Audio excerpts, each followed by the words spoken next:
ओम नमो भगवते वासुदेवाय। सप्तमोऽध्याय। ब्रह्मवाच। शुण नारद मुनिवर भविष्य लीला अवतार। अशेष जनकर हिते शुण कहिबा तग्रते। पद्मकल्पर अन्ते हरि शुकर रूपे अवतरी। से सर्वयज्ञमय पात्रे धरणी उद्धारिबा अर्थे। आदि असुर अवतार प्रचंड हिरणाक्ष वीर। ताहाଙ୍କୁ महानव जळे तन्ते विदारिले पाताळे। बक्रे जे सने महितर हेळे विनाशिले असुर। से पुणी ऋषि रुचि स्वरे जन्मिले आकुति उदरे। से जन्म यज्ञ रूपे हरि दक्षिणा गर्भे बीर्ज भरी। सर्वदेवଙ୍କୁ जात कले त्रिलोक भय निबारिले। से मनु ब्रह्मार नंदन हरसे देले हरि नाम। कर्दम ऋषि घरे पूर्वे जन्मिले देवहूति गर्भे। जन्मिण जननीर दुख ज्ञाने हरिले पद्ममुख। तार संगते नर नारी जन्मिले दिव्य रूप धरी। आत्मार गति माता आगे कहिले तत्व अनुरागे। ताहाଙ୍କୁ मायारू धरी कपिल रूपे नर हरि। अत्रि मागिले ताଙ୍କୁ बर होइब आम्भर कुमर। कहନ୍ତି देबु निश्चय बर होइबु तुम्भर कुमर। ସେହି ହେତୁର ତାଙ୍କ ନାମ ଦତ୍ତାତ୍ରେୟ ଯେ ହେଲା ଜାଣ। ତତ୍ତ୍ୱବଚନେ ବର୍ତ୍ତମାନ ସୁନ୍ଦର କାମ ନୁହେଁ ସମ। ଧରଣୀ ପର୍ଯ୍ୟଟନ କଲେ ଅନେକ ତପ ଆଚରିଲେ। ନହୁଷ ଯଦୁ ଆଦି ଯାଜା ଯାର ଚରଣେ କଲେ ପୂଜା। ଯୋଗ ସମାଧି ସମ୍ପାଦିଲେ ଜନ୍ମ ମରଣୁ ନିସ୍ତରିଲେ। ସୃଷ୍ଟି ସୁଧାରେ ମନ କରି ଲୋକଙ୍କ ହିତେ ଅବତରି। ତପର ଛଳେ ଭଗବାନ ହୋଇଲେ ଚତୁ ସନାତନ। ଯେ ଯୋଗ ପୂର୍ବ କାଳେ ଥିଲା ଅଳ୍ପ ସଂକଳ୍ପେ ନାଶ ଗଲା। ତାହା ଉଧରେ ଯୋଗ ବଳେ ସଂସାର ଭିଆଇଲେ ଛଳେ। ଦକ୍ଷକୁ ମାରି ଗର୍ଭେ ହରି ଧର୍ମର ବୀର୍ଯ୍ୟ ଅବତରି। ଯେ ସେ ଦକ୍ଷ କନ୍ୟା ମୂର୍ତ୍ତି ନାମ ସର୍ବସୁନ୍ଦର ଗୁଣ ଧର୍ମ। ତାର ଉଦରେ ପୂର୍ବ କଳ୍ପେ ଜନ୍ମିଲେ ନାରାୟଣ ରୂପେ। ନର ଶରୀର ହରି ନାମ ସର୍ବସମ୍ପଦ ପୂର୍ଣ୍ଣ ଧାମ। ନିଶ୍ଚଳ ଯୋଗ ତପ ଧ୍ୟାନେ ବସିଲା ବଦରିକାଶ୍ରମେ। ଦିବ୍ୟ ସୁବେଶ ନାନା ରଙ୍ଗେ ଆଦି ମିଳିଲେ ତପ ଭଙ୍ଗେ। ତହିଁ ଉର୍ବଶୀ ରୂପ ଦେଖି ଲାଜେ ହୋଇଲେ ଅଧୋମୁଖୀ। କାହୁଁ କରିବେ ତପ ନାଶ ବାହୁଡ଼ି ଅଇଲେ ନିରାଶ। କୋପ ନୟନେ ମୁନିଜନ କାମକୁ କରନ୍ତି ଦହନ। କୋପକୁ ନ ପାରନ୍ତି ଦହି କୋପ ପ୍ରବେଶ ଯହିଁ ନାହିଁ। ଉତ୍ତାନ ପାଦ ରାଜା କୋଳେ ଧ୍ରୁବ ବାଳକ ସ୍ନେହ ଭୋଳେ। ବସିବ ବୋଲି ବିଚାରିଲା ମାତା ସପତ୍ନୀ ଗାଳି ଦେଲା। ସେ ନିଜେ ଜନନୀ ବଚନେ ଅରଣ୍ୟ ଗଲା ଦୁଃଖ ମନେ। ଅତି କଠୋର ତପ କଲା ତାହାକୁ ଧ୍ରୁବ ପଦ ଦେଲା। ମୁନି ଯେ ତାର ତଳେ ଥାଇ ଧ୍ରୁବ ତପସ୍ୟା ଫଳ ଚାହିଁ। ସ୍ତୁତି କରନ୍ତି ତାର ତପେ ଜନନୀ ଦେଖ ତା ସମୀପେ। ବେଣୁ ଯେ ସତ୍ୟ ଯୁଗେ ରାଜା, ଅଧର୍ମେ ପାଳେ ଜନ ପ୍ରଜା। ହରିଙ୍କି ନସ୍ତାପଇ ଭଲେ, ବ୍ରାହ୍ମଣ କୋପେ ତା ମାଇଲେ। ରାଜା ମରଣେ ଅଯାଜକେ, ପ୍ରଜା ନାଶିଲେ ଦୁଷ୍ଟ ଲୋକେ। ତା ଦେଖି ଦ୍ୱିଜ ସ୍ତୁତି କରେ, ତକ୍ଷଣେ ପୁତ୍ର ରୂପ ଧରେ। ହରି ଜନ୍ମିଲେ ରାଜା କୂଳେ, ପୃଥିବୀ ଦୁହିଁ ବାହୁ ବଳେ। ପ୍ରଜାକୁ ଶସ୍ୟ ବୀଜ ଦେଲେ, ଅନେକ କଷ୍ଟୁ ନିସ୍ତାରିଲେ। ନାଭିର ବୀର୍ଯ୍ୟ ସେ ଅନନ୍ତ, ସୁବେଦୀ ଉଦରେ ସମ୍ଭୂତ। କପଟେ ଜଡ଼ ରୂପ ଧରି, ସକଳ ଯୋଗ ସାଧ୍ୟ କରି। ପରମହଂସ ମୁନିଗଣେ, ନମନ୍ତି ଯାହାର ଚରଣେ। ଶାନ୍ତ ପ୍ରଶାନ୍ତ ଅନ୍ତର୍ଗତ, ଅଶେଷ ସଙ୍ଗରୁ ବିମୁକ୍ତ। ପୁଣି ମୋହର ଯଜ୍ଞଶାଳେ, ସେହୁ ପୂଜିଲେ ଅନଳେ। ନର ଶରୀର ଅଶ୍ୱଶିର, ସୁବର୍ଣ୍ଣ ବର୍ଣ୍ଣ ଜଟା ଭାର। ସକଳ ବେଦ ଯଜ୍ଞମୟେ, ଅଖିଳ ଆତ୍ମା ନିଜ ଦେହେ। ତାର ନିଶ୍ୱାସୁ ବେଦ ତିନି, ଜନ୍ମିଲେ କର୍ମକାଣ୍ଡ ଘେନି। ଯୁଗାନ୍ତ କାଳେ ମହାଜଳେ, ରାଜା ତର୍ପଣ କରିଗଲେ। ମିଳିଲେ ମତ୍ସ୍ୟ ରୂପ ଧରି, ରାଜା ତାରଣେ ନରହରି। ଯୋଗ ବିପ୍ଳବେ ଜଳ ରାଶି, ଥିଲା ଯେ ମହାଜଳେ ମିଶି। ସେବେ ସଲିଳୁ ଉଦ୍ଧାରି, ମନଙ୍କୁ ଦେଲେ ନରହରି। ବାସବ ସମ୍ପଦ ଉଦ୍ଧାରେ, କ୍ଷୀର ସମୁଦ୍ର ମନ୍ଥିବାରେ। ମିଳି ସକଳ ଦେବାସୁର, ସମୁଦ୍ରେ ସ୍ଥାପିଲେ ମନ୍ଦିର। ଅଗାଧ ଜଳେ ମଧୁଅରି, ମିଳିଲେ କୁର୍ମ ରୂପ ଧରି। ପୃଷ୍ଠେ ଧଇଲେ ଗିରିବର, ମନ୍ଥନ କଲେ ଦେବାସୁର। ଗିରି ଘର୍ଷଣେ ଗଣ୍ଡୁ ସୁଖେ, ନିଦ୍ରା ଶୟନେ ଊର୍ଦ୍ଧ୍ୱମୁଖେ। ପୁଣି ନୃସିଂହ ରୂପ ଧରି, ହିରଣ୍ୟକଶିପୁ ବିଦାରି। ଭ୍ରମଇ ଭ୍ରୂକୁଟି କୁଟିଳ, ଦିଶେ ଶ୍ରୀମୁଖ ବିକରାଳ। ଗଦା ବୁଲାଇ ଅତି ବେଗେ, ଦୈତ୍ୟ ମିଳିଲା ସିଂହ ଆଗେ। ଦକ୍ଷିଣେ ଉରୁ ମଧ୍ୟେ ଧରି, ନଖାଗ୍ରେ ହୃଦୟ ବିଦାରି। ମହାଦୈତ୍ୟକୁ ନାଶ କଲେ, ସଂସାର ସଙ୍କଟୁ ତାରିଲେ। ଅଗାଧ ସରୋବର ମଧ୍ୟେ, କୁମ୍ଭୀର ଗଜ ଇନ୍ଦ୍ର ପଦେ। ଧଇଲା ଅତି ଦକ୍ଷ ବଳେ, ହସ୍ତିର ଚରଣେ ନିଶ୍ଚଳେ। ଚଳି ନ ପାରି ଯୂଥପତି, ଆରତେ ଭଜିଲା ଶ୍ରୀପତି। ହସ୍ତ କମଳ ଊର୍ଦ୍ଧ୍ୱେ ତୋଳି, ନୟନୁ ଅଶ୍ରୁ ଜଳ ଗଳି। ଆଦି ପୁରୁଷ ଲୋକନାଥ, ତୀର୍ଥ ପବିତ୍ର ତାର ଚିତ। ଶ୍ରବଣ ମଙ୍ଗଳ ତୋ ନାମ, ପୁଣ୍ୟ ପୁରୁଷ ଗୁଣ ଧାମ। ମୁଅନ୍ତ ସାରେ ଉରୁ ବଳେ, ଗ୍ରାହ ପୀଡ଼ନେ ଶୀତ ଜଳେ।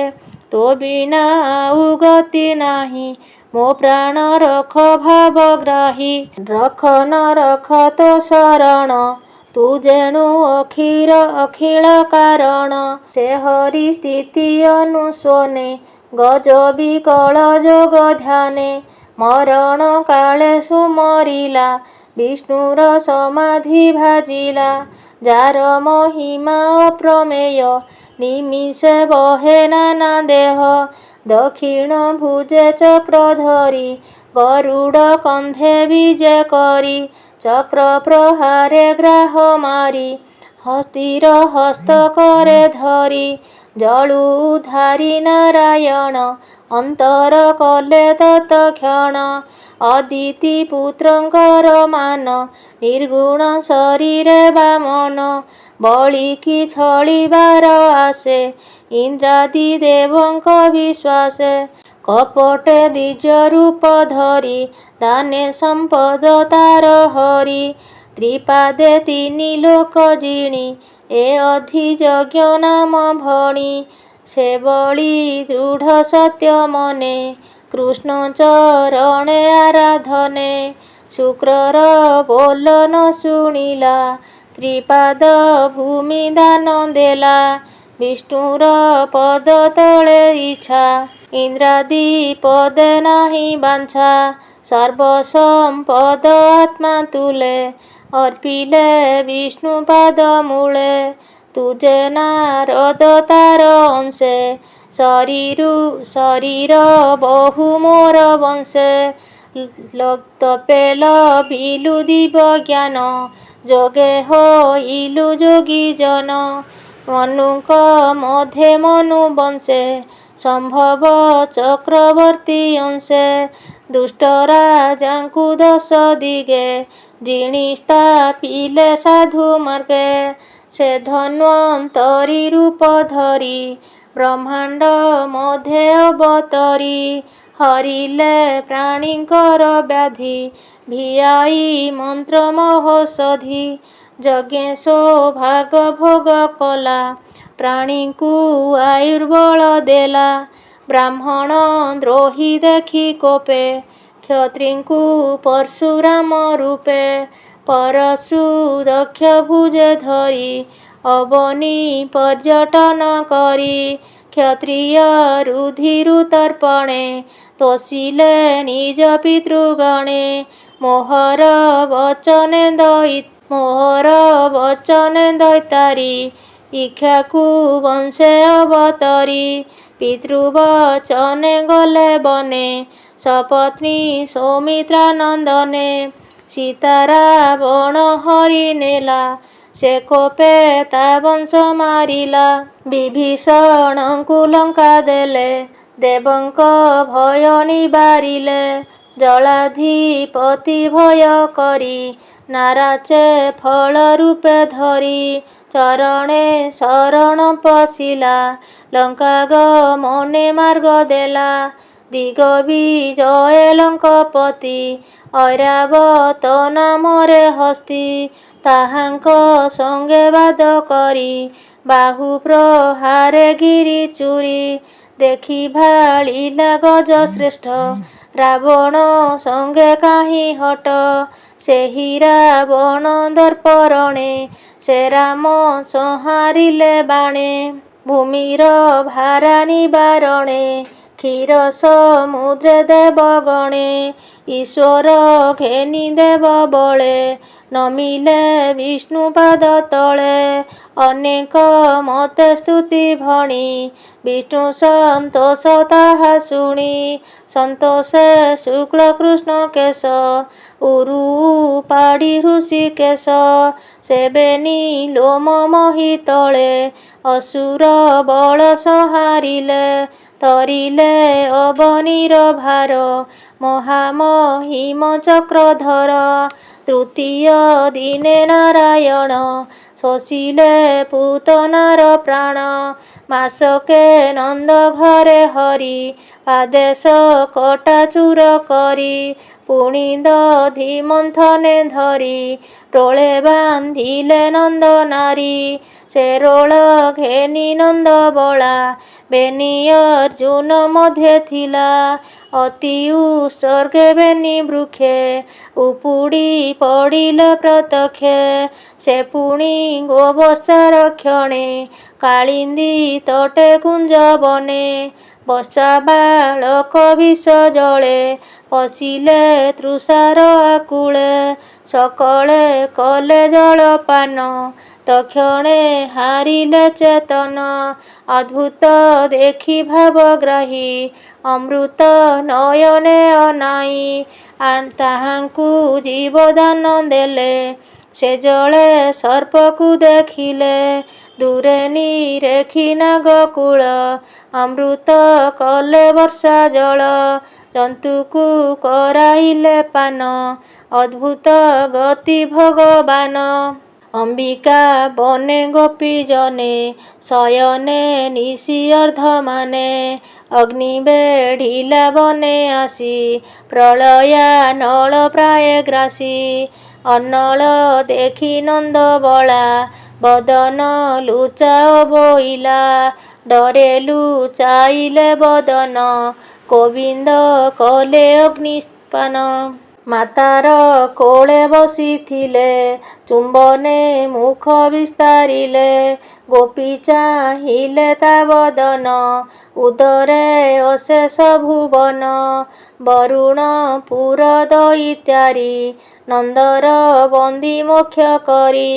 ସେ ପୁଣି ବଳଦେବ ସଙ୍ଗେ, ବନ ବିହାର ଶିଶୁ ରଙ୍ଗେ।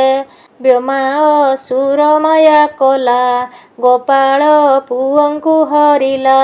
ଗିରି ଗହ୍ୱରେ ନେଇ ଥୋଇ, ଦ୍ୱାର ରୁନ୍ଧିଲା ଶିକ୍ଲା ଦେଇ। ତାହା ଜାଣିଲେ ଚକ୍ରପାଣି, ବନ୍ଦୀରୁ ଗୋପସୁତ ଆଣି। ଅସୁର ଜୀବନ ହରିଲେ, ପ୍ରାଣୀ ପୁଣି ଅଦ୍ଭୁତ କର୍ମ କଲେ। ବରୁଣପୁର ଯେତେବେଳେ, ନନ୍ଦକୁ ଆଣିଲେ ଗୋକୁଳେ। ଗୋପାଳେ ବରୁଣ ଭୁବନ, ଦେଖିବା ଅର୍ଥେ କଲେ ମନ। ତାହାଙ୍କୁ ନିଦ୍ରା ବଳେ ନେଇ, ବରୁଣ ଭୁବନ ଦେଖାଇ। ପୁଣି ଦୟାରେ ଭଗବାନ, ଦେଖାଇ କୁବେର ଭୁବନ। ଗୋପାଳେ ନନ୍ଦ ଗୋପ ମେଳେ, ଇନ୍ଦ୍ର ଉତ୍ସବ ଯଜ୍ଞ କାଳେ। ଗୋବିନ୍ଦ ବାକ୍ୟ ଯଜ୍ଞ ଭାଜି, ପର୍ବତ ଗୋବର୍ଦ୍ଧନ ପୂଜି। ଇନ୍ଦ୍ର ବରଷେ କୋପ କରି, ପ୍ରଳୟ କାଳେ ଯେହ୍ନେ ବାରି। ତା ଦେଖି କୃଷ୍ଣ ଦୟାଚିତେ, ଗୁରୁ ଗୋପାଳଙ୍କ ସହିତେ। ସପ୍ତବରଷଣ କୁମର, ସପ୍ତବରଷର କୁମର। ହସ୍ତେ ଉପାଡ଼ି ଗିରିବର, ଛତ୍ର ଆକାରେ ବାମ କରେ। ଧଇଲେ ଅଙ୍ଗୁଳି ଉପରେ, ଶପଥ ଦିନ ବୃଷ୍ଟି କଲା। ଶ୍ରୀକୃଷ୍ଣ କରେ ଗିରି ଥିଲା, ଭୟେ ଚିନ୍ତଇ ସୁର ରାୟେ। ଶରଣ ଗଲା କୃଷ୍ଣ ପାଏ। ଗୋରୁ ବାଳକ ଘେନି ସଙ୍ଗେ, ପୂଜିଲା କୃଷ୍ଣ ପାଦ ଯୁଗେ। ଗୋବିନ୍ଦ ନାମ ଦେଇ ଗଲା, ସନ୍ତୋଷେ ପୁରେ ପ୍ରବେଶିଲା। ପୁଣି ଶରତ ଋତୁ କାଳେ, ଗୋବିନ୍ଦ ମାୟା ଯୋଗ ବଳେ। ରାତ୍ରେ ଶଶାଙ୍କ ଛବି ଚାହିଁ, ରାସ ଉତ୍ସବେ ଭାବଗ୍ରାହୀ। ମଧୁର ବେଣୁ ନାଦ ଗୀତେ, ମନ ମୋହିଲେ କାମାରତେ। ଅନଙ୍ଗ ମୋହେ ବ୍ରଜ ନାରୀ, ଗୋବିନ୍ଦ ସଙ୍ଗେ କ୍ରୀଡ଼ା କରି। ଶୁଣି ଗୋବିନ୍ଦ ବେଣୁ ସ୍ୱନ, ମିଳିଲା କୁବେର ନନ୍ଦନ। ଗୋପୀଙ୍କି ଗିଳିବାର ଆଶେ, ସର୍ପ ଯେ ଥିଲା ବନ ଦେଶେ। ତାହାଙ୍କୁ ଦେଖି ବେଣୁଧର, ପାଦ ପ୍ରହାରେ କଲେ ଚୂର। ମଣି ହରିଲେ ତାର ଶିରୁ, ଅଶେଷ ଜନ ପିତା ଗୁରୁ। ଦର୍ଶନେ ସର୍ପ ଦେହ ଗଲା, ବ୍ରାହ୍ମଣ ସାପୁ ନିସ୍ତରିଲା। ପ୍ରଳମ୍ବା ଅଘା ବକାସୁର, କେଶୀ ଧେନୁକା ଷଣ୍ଢା ବୀର। ମୁଷ୍ଟିକ ମଲ୍ଲ କୁବଳୟା, କଂସ ଯବନ ଘୋର ମାୟା। ନାରକା ସାଲୁ ପୁଣ୍ଡରୀକ, କପି ବୈଖାଳ ଦନ୍ତ ବକ୍ର। ଶପଥ ଷଣ୍ଢା ବିଦୁରଥ, ଶମ୍ଭର ରୁକ୍ମିଣୀର ଭ୍ରାତ। କାଳ ଦମନ କୁରୁ ବୀର, ଦୁଷ୍ଟ ଦୁର୍ଜୟ ସେ ଅସୁର। ଏହାଙ୍କୁ ସମରେ ନିବାରି, ଭୀମ ଅର୍ଜୁନ ସଙ୍ଗେ କରି। ପରମ ପଦେ ଦେଲେ ସ୍ଥାନ, ମାୟା ମନୁଷ୍ୟ ଭଗବାନ। ଏ କଳି କାଳ ସର୍ପ ବଳେ, ପ୍ରାଣିଏ ଚେତନା ଚଞ୍ଚଳେ। ଭକ୍ତି ଯେ ନ ପାରନ୍ତି ଧରି, ଚଞ୍ଚଳ ଚିତ ଦେଖି ହରି। ଜନ୍ମିଲା ବ୍ୟାସ ରୂପ ଧରି, ଅଶେଷ ସ୍ତୁତି ଶ୍ରୁତି କରି। ବେଦ ବୃକ୍ଷକୁ ଶାଖା କଲେ, ଏକୁ ଅନେକ ବୃଦ୍ଧି ବଳେ। ଅସୁରେ ତେଜି ବେଦ ମାର୍ଗେ, ମାୟାବୀ ମାନେ କଳି ଯୁଗେ। ତାହାଙ୍କ ନିସ୍ତାର ଯେ ମନ୍ତେ, ଦୃଶ୍ୟ ଅଦୃଶ୍ୟ ଶୂନ୍ୟ ପଥେ। କରିଲେ ବହୁ ଜନ ହିତ, ସେ କଥା ଜାଣି ଜଗନ୍ନାଥ। କପଟେ ମାୟା ମୋହ ପାଶେ, ପାଷାଣ୍ଡ ମାର୍ଗ ଉପଦେଶେ। ଅଜ୍ଞାନୀ ମନ୍ଦେ ନ ବୁଝିବେ, ସୁଜନ ଜନକୁ ହିଂସିବେ। ବିଷ୍ଣୁ ସ୍ମରଣ ଗୁଣ କଥା, ନ କରି ଅନ୍ୟ ମାର୍ଗେ ଚିନ୍ତା। ଦିଜେ ପାଷାଣ୍ଡ ଆଚରିବେ, ସ୍ୱଧର୍ମ ଯଜ୍ଞ ନ କରିବେ। ରାଜା ହୋଇବେ ଶୂଦ୍ର ଜନେ, ପ୍ରଜା ପାଳିବେ କର ଧନେ। ଯେ ସ୍ୱହା ସ୍ୱଧା ବସତ୍କାର, ଛାଡ଼ି କରିବେ ଦୁରାଚାର। ଏ କର୍ମ ଦେଖି କଳ୍କି ରୂପେ, ଅସୋଆ ରହି ମହାକୋପେ। ଖଡ୍ଗେ ସଂହାରିବେନି ହସ୍ତେ, ପାଷାଣ୍ଡ ଜନ ଏ ଜଗତେ। ଶେଷେ ସ୍ଥାପିବେ ଧର୍ମ ପଥେ, ସେବକ ଜନ ଏ ଜଗତେ। ଯେ ସ୍ୱାର୍ଥ ତପ ବ୍ରହ୍ମ ଗତି, ନବ ଋଷି ଯେ ପ୍ରଜାପତି। ଯେ ଜ୍ଞାନ ଅର୍ଥ ତପ କାମ, ଯଜ୍ଞ ସମ୍ଭାର ଅନୁପମ। ଅମର ଗଣେ ରାଜା ଗଣ, ସଂହାରେ ଅଧର୍ମ କାରଣ। ହର ହରଇ ତିନି ପୁର, ଯେ ସର୍ବ ବିଷ୍ଣୁର ଶରୀର। ଏଣୁ ସେ ମାୟା ରୂପ ଧରେ, କଳ୍ପ କଳ୍ପାନ୍ତେ ସୃଷ୍ଟି କରେ। ସେ ବିଷ୍ଣୁ ମହିମା ସଂସାରେ, କେ ପୁଣ ସଂଖ୍ୟା କରିପାରେ। ଯେ କବି ଭୂମି ରେଣୁ ଗଣି, ସେହୁ ନ ପାରିବେ ପ୍ରମାଣି। ସେ ବିଷ୍ଣୁ ପଦ୍ମ ପାଦ ଘାତେ, ବ୍ରହ୍ମାଣ୍ଡ ଫାଟିଲା ତୁରିତେ। ଶୁଣୁ ଶୋଧୁନି ଛାଡ଼ି ଭୂମି ଗତେ, ଆକାଶୁ ପଡ଼ନ୍ତେ ତୁରିତେ। ନିଜ ଶରୀରେ ତା ରଖିଲା, ସେ ଘୋଷେ ପ୍ରକୃତି କମ୍ପିଲା। ଏମନ୍ତ ହରିର ମହିମା, କେ ଜାଣି ପାରେ ଗୁଣ ସୀମା। ତୋର ଅଗ୍ରଜ ମୁନି ଶାନ୍ତ, ସେ କାହିଁ ପାଇବ ତା ଅନ୍ତ। ବ୍ରହ୍ମ ଶଙ୍କର ନ ପ୍ରମାଣେ, ଅପରେ କେ ବା ତାହା ଜାଣେ। ବାସୁକୀ ଅୟୁତ ବଦନେ, ସମତା ନୁହେଁ ଗୁଣ ଗାନେ। ଏବେ ନାରଦ ଶୁଣ ଧୀରେ, ଯେ ବା ତରିଲେ ମାୟା ଘୋରେ। ତା ମାୟା ଜାଣି ଚିତ୍ତ ଡରେ, ସେ ଯେ ସଂସାରୁ ତରି ଗଲେ। ମୁହିଁ ଜଣାଇ ମାୟା ତାର, ତୁ ଜାଣୁ ଜାଣଇ ଶଙ୍କର। ପ୍ରହ୍ଲାଦ ଜାଣେ ଅନ୍ତର୍ଗତେ, ମନୁଞ୍ଜେ କୁଟୁମ୍ବ ସହିତେ। ପ୍ରାଚୀବ ରହି ଚତୁରଙ୍ଗ, ଧ୍ରୁବ ଇକ୍ଷ୍ୱାକୁ ମୁଚୁକୁନ୍ଦ। ପ୍ରାଚୀବ ରହି ଚତୁରଙ୍ଗ, ଧ୍ରୁବ ଇକ୍ଷ୍ୱାକୁ ମୁଚୁକୁନ୍ଦ। ବିଧେୟ ସୋମପୁତ୍ର ଗାଧି, ରଘୁ ଅମ୍ବରୀଶ ସୁବୁଦ୍ଧି। ଗୟା ନହୁଷ ଆଦି ଯେତେ, ଶୁଣ ନାରଦ କହୁ ତୋତେ। ମାନ୍ଧାତା ନହୁ ସୁତ ଧନୁ, ଶିରେ ତରନ୍ତି ଗଙ୍ଗା ସୁନୁ। ଯେ ବେଦମତି ବଳି ରାଜା, ରାୟ ଦିଲୀପର ତନୁଜା। କେବଳ ପିପଲାଦ ଶିବ, ସାରସ୍ୱତ ସଙ୍ଗେ ଉଦ୍ଧବ। ଯେ ପରାଶର ଭୂରିଷେଣ, ରାବଣ ଭ୍ରାତା କୁମ୍ଭକର୍ଣ୍ଣ। ବାମନ ବିପ୍ର ଦେବଦତ୍ତ, ବିଦୁର ସୁତ ସେ ବିପଥ। ବ୍ରାହ୍ମଣ ଶୂଦ୍ର ଦେବତୁଲେ, ବିଷ୍ଣୁ ମାୟାରୁ ତରି ଗଲେ। ଶୁଣ ସୁଜନେ ଶୂଦ୍ର ନାରୀ, ଶବଦ ତୁଲେ ଗଲେ ତରି। ଅଦ୍ଭୁତ କର୍ମ ତାହାଙ୍କର, ଯେ ଭାବେ ନାହିଁ ପରାପର। ନିର୍ତ୍ୱ ପ୍ରଶାନ୍ତ ସେ ନିର୍ଭୟେ, ପ୍ରବୋଧି ମାତ୍ରା ତାର ଦେହେ। ସେ ସୂକ୍ଷ୍ମେ ସର୍ବ ଘଟେ ସମ, ରୂପ ଅରୂପ ସର୍ବଧାମ। ଶିବ ନ ପାରେ ଯାହା କହି, ଅନ୍ୟାନ୍ୟ କ୍ରିୟା ଯୋଗେ ନାହିଁ।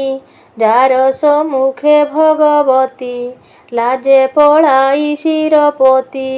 ନିଜ ସ୍ୱରୂପ ତାର ଚିନ୍ତି, ପରମ ପୁରୁଷ ବୋଲାନ୍ତି। ଅଜସ୍ର ସୁଖ ସେ ବିଶୋକ, ନାହିଁ ତାହାର ରୂପରେଖ। ଯାହାର ପାଦ ଦୃଢ଼ ଚିତ୍ତେ, ଯୋଗ ଧାରଣେ ଅନ୍ତର୍ଗତେ। ଭାବି ଛାଡ଼ନ୍ତି ସର୍ବତାପ ସମୁଦ୍ର ତଟେ ଯେହ୍ନେ କୂପ ସେ ହରି କୈବଲ୍ୟର ନାଥ ଭାବ ସ୍ୱଭାବେ ଜଗତ କହଇ ସର୍ବଦେହେ ବସେ ସମିଧ ସ୍ୱଭାବେ ପ୍ରବେଶେ ଦେହ ବିଯୋଗେ କାଳ ଦେହି ଗଗନ ପ୍ରାୟ ଶୂନ୍ୟ ରହି ହେ ପୁତ୍ର କହିଲି ମୁଁ ତୋତେ ହରି ମହିମା ଭାଗବତେ ସତ ସତ ରୂପ ସେହି ମାୟା ଅଶେଷ ଦେହ ବହି କରଇ ଆତ୍ମଖେଳା ଲୀଳା ତାର ଚରିତ ଭବ ଭେଳା ଏ ଭାଗବତ ଧର୍ମ ଯେତେ ଗୋବିନ୍ଦ କହିଲେ ଯେ ମୋତେ ସର୍ବସମ୍ପଦର ଏ ମୂଳ ଅଶେଷ ଧର୍ମ ଯଜ୍ଞ ଫଳ ଏହା ବିଚାରି କହ ମୁଖେ ସଂସାରୁ ତରିବେ ତା ସୁଖେ ଯେମନ୍ତେ ପ୍ରାଣୀଙ୍କର ଚିତ ବିଷ୍ଣୁ ବିଷୟ ଅବିରତ ଯେମନ୍ତେ ନାଶେ ଶୋକ ମୋହ ଇତି ସଂକଳ୍ପେ ତତ କହ ମାୟା ନ ଲାଗେ ତାର ଚିତ ସେ ଦୃଢ଼େ ସୁଖେ ଅବିରତ ବର୍ଣ୍ଣଇ ଈଶ୍ୱରର ମାୟା ସେ ଶୁଣେ ଯାରେ ତାର ଦୟା ଏମନ୍ତ ଭାଗବତ ବାଣୀ ନାରଦ ବ୍ରହ୍ମା ମୁଖୁ ଶୁଣି ମନ ଆନନ୍ଦେ କୃତକୃତ୍ୟ କହଇ ଦାସ ଜଗନ୍ନାଥ ଇତି ଶ୍ରୀମଦ୍ଭାଗବତେ ମହାପୁରାଣେ ପାରମହଂସ୍ୟା ସଂହିତାୟା 82 ଦ୍ୱିତୀୟ ସ୍କନ୍ଧେ ବ୍ରହ୍ମା ନାରଦ ସମ୍ବାଦେ ନାମ ସପ୍ତମୋଧ୍ୟାୟ। ଓಂ ନମୋ ଭଗବତେ ବାସୁଦେବାୟ।